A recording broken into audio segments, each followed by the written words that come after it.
Ito. Ay, ako naman. Madaya kayo. Hindi. Bawal nga dyan.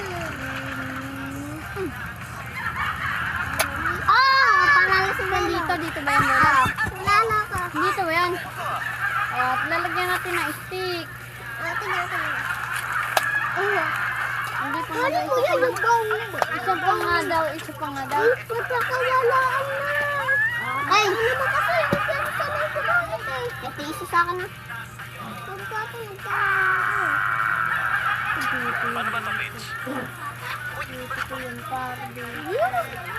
Wait lang, ilalagay ko ito. Banana!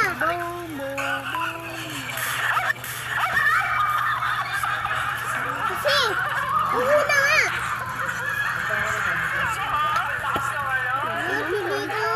Cute!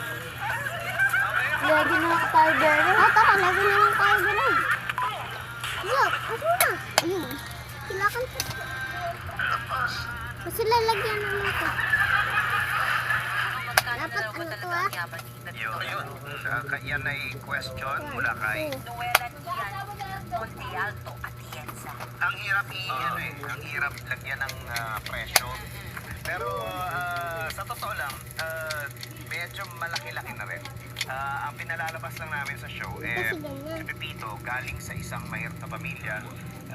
Hindi pa rin siya totally nakaka-adjust dun sa buhay niya ngayon. So conservative, mayaman na mayaman man